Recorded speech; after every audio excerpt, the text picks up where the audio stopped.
सभी को नमस्कार। ग्रेड थर्ड की भर्ती को लेकर आज का एक छोटा सा सेशन। हम भारत में जो स्टूडेंट्स होते हैं उनको थोड़ा सा पुशअप करना पड़ता है कि भाई भर्ती आ रही है और आपको अब कम से कम तैयारी शुरू कर देनी चाहिए। तो सरकार भी बीच बीच में ऐसी कुछ इन्फॉर्मेशन देती है और हम लोगों को एक जरिया मिलता है आप लोगों से बात करने का। तो आज का सेशन केवल एकमात्र जरिया है उन बच्चों के लिए जो कहीं ना कहीं ढीले पड़ रहे थे या उलझे हुए थे या इस गर्मी में लू की मार से दुबके दुबके कहीं ना कहीं सिसक रहे थे। उन बच्चों को एक हिम्मत देने का कि आपको करना है, वैकेंसी जल्दी आ रही है। ग्रेड थर्ड की 10,000 भर्ती की जो बजट में घोषणा थी उसको लेकर अभी एक मॉनिटरिंग मीटिंग हुई थी और उसमें एक तय किया गया कि 31 मई से पहले ये जो इंफॉर्मेशन आप लोग देख रहे हैं इस पे काफी वीडियो बन गए होंगे मेरे अनुसार। तो ये जो इंफॉर्मेशन थी कि शिक्षा विभाग में शिक्षकों के 10,000 पद हेतु 31/5/2025 तक एक विज्ञप्ति निकालने की इसके अंतर्गत बातचीत की गई ही है। मतलब 31 मई से पहले संभावित रूप से विज्ञप्ति आ जाएगी।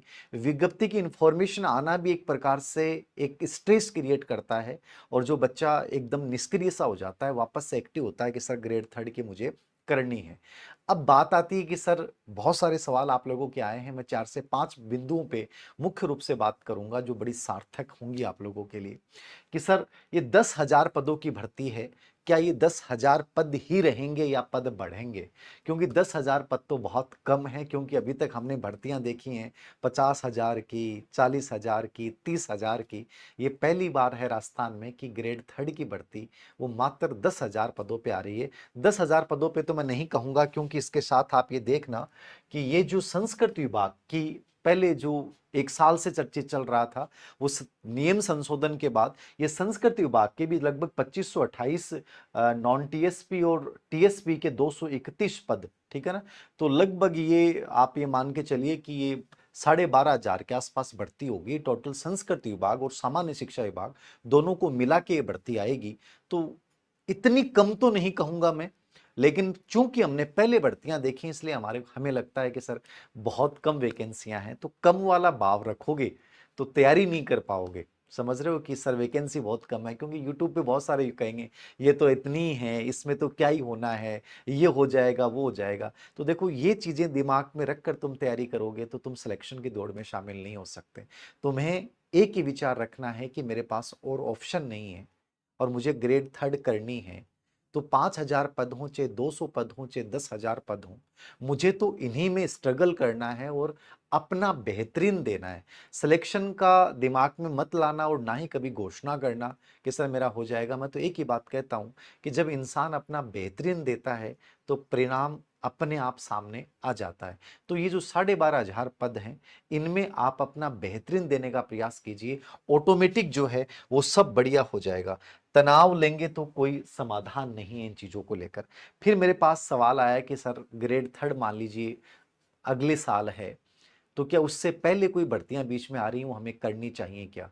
जिनके लिए बेरोजगारी बड़ा मुद्दा है और हर हाल में नौकरी लगनी है, तो बीच में आप ऐसे चांस ले सकते हैं कि जैसे ग्रेड फोर्थ है, तो ग्रेड फोर्थ है आप आराम से ले सकते हैं ग्रेड फोर्थ को लेकर कि ठीक है सितंबर में एग्जाम होना है और राजस्थान जीके इसके माध्यम से तैयार हो ही जाएगा, क्योंकि ग्रेड थर्ड का भी एक बहुत बड़ा पार्ट है। तो मैं इसको अच्छे से दे लेता हूँ। और जिसको लगता है कि नहीं सर फोर्थ ग्रेड करनी नहीं है, मैंने कई बार ऐसे बच्चों को भी देखा है जिन्होंने ये तय कर लिया कि हमें बीएड नहीं करनी है, हमें असिस्टेंट प्रोफेसर बनना है, और वो बने।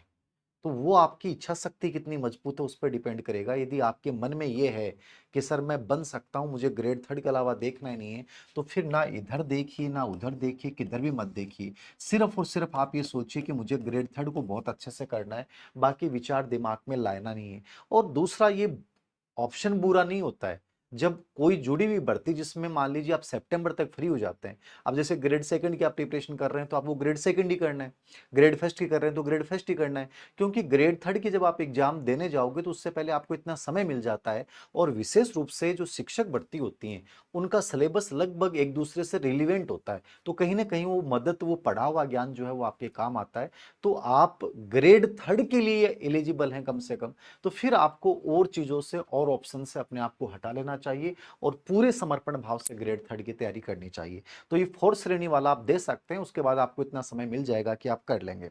दूसरा सर कि क्या अध्यापक भर्ती 2026 का सिलेबस सेम रहेगा?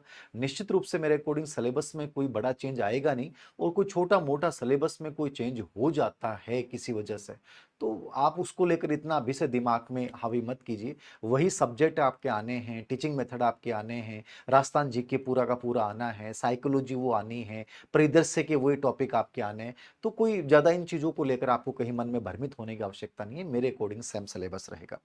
फिर उसके बाद क्या सर पोस्टें बढ़ेंगी कि नहीं बढ़ेंगी? देखो, 2 चीज़ें हैं। 10,000 पद आपके सामने फिलहाल हैं और अच्छे पद हैं मेरे अकॉर्डिंग, इतने खराब नहीं है। यदि मन में नकारात्मकता रखोगे तो आपके लिए बहुत कम है, और अन्यथा इतने खराब पद भी नहीं है। फिर भी मैं आपको बताऊं कि ग्रेड थर्ड से सेकंड ग्रेड में अभी इन छुट्टियों में, समर वेकेशन में डीपीसी होनी है, जो कई सालों से नहीं हुई, और लगभग आप मान के चलिए बहुत बड़ी डीपीसी होनी है। तो बहुत सारे पद खाली होंगे, तो सरकार, चूंकि इस भर्ती में बहुत लंबा टाइम है, तो हो सकता है, चूंकि आज के लिए प्रोसेस की जा रही है और 100% पदवर्दी तक का भी प्रस्ताव जो है विचाराधीन है, तो हो सकता है कि ये जो पद हैं 10,000, ये 15,000 हो जाएं, 20,000 हो जाएं। अपन ये मान के चल सकते हैं उम्मीद के साथ कि बढ़ जाएंगे, लेकिन मैं नहीं कहूंगा कि 100% बढ़ जाएंगे। आपके सामने तो ये 12,000, जितने भी 12-13,000 जितने भी पद हैं, इनको लेकर आपको टारगेट करना चाहिए कि सर मेरे पास इतने हैं। सर इसमें विशेष शिक्षक के कितने पद आएंगे? देखिए, ये तो विज्ञापन आने के बाद पता चलेगा विशेष शिक्षक के, लेकिन एनईपी 2020 ये कहती है कि कोई भी राज्य सरकार में नई भर्ती जब भी होती है तो विशेष शिक्षा के पद भी निकाले जाएं। तो मुझे लगता है कि कम भले ही आए, लेकिन आने जरूर चाहिए पद को लेकर। तो ये विशेष शिक्षा वाले बच्चों का जवाब हो गया।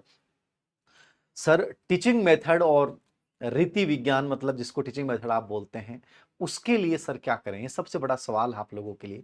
वैसे मैंने कंटेंट पे इससे पहले वीडियो बनाया है, क्योंकि उस समय वो वीडियो बनाया था उस समय कोई किताबें मार्केट में नहीं थी।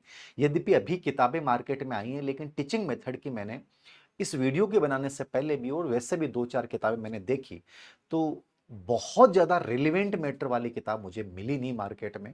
फिर भी आपको मैं ये कहूँगा कि टीचिंग मेथड के लिए जो आप रीट के लिए जो आपने पार्ट पढ़ा है, एक बार तो वो पढ़ लीजिए। और विशेष रूप से इसमें जो प्रश्न आते हैं वो पीवाईक्यू बेस्ड है, सिलेक्टेड मैटर है। अनावश्यक कंटेंट इसमें पढ़ना नहीं होता है, बहुत ज़्यादा मैटर नहीं है, तो इसको लेकर आप इस सवाल को बड़ा हावी मत बनाइए।